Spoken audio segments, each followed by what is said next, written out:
今日は焼き鳥作っていきます。鶏もも肉 500g、 筋余分な脂肪を除去する。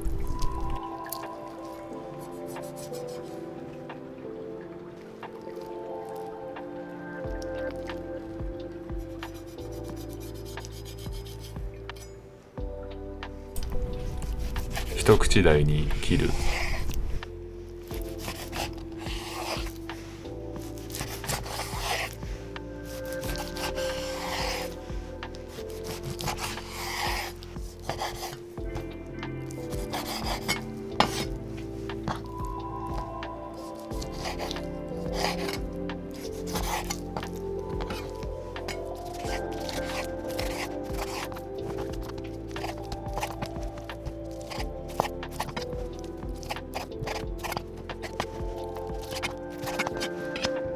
料理酒塩、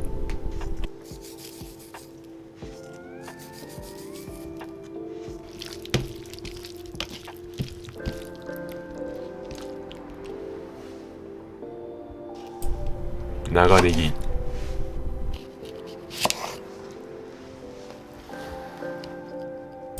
均等な長さになるように切っていく。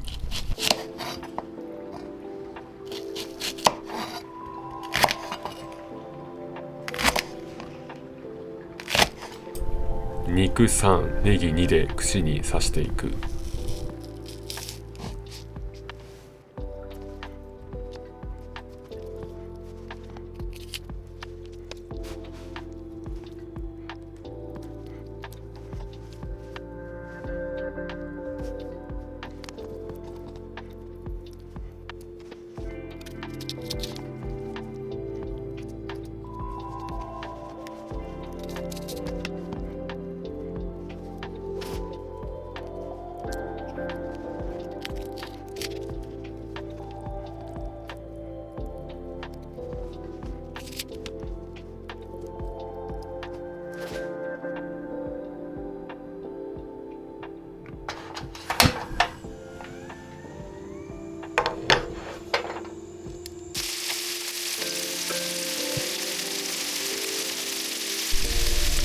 両面焼き色がつくまでしっかり焼いていく。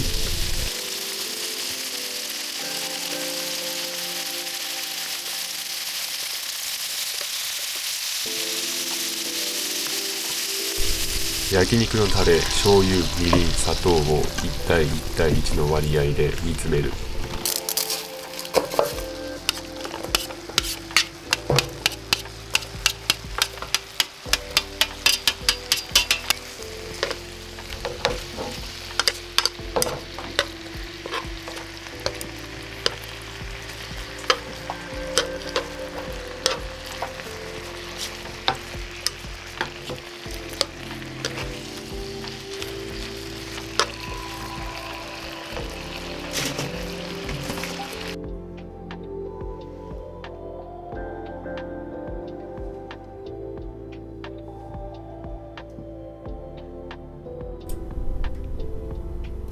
塩味はお好きなソルトをどうぞ。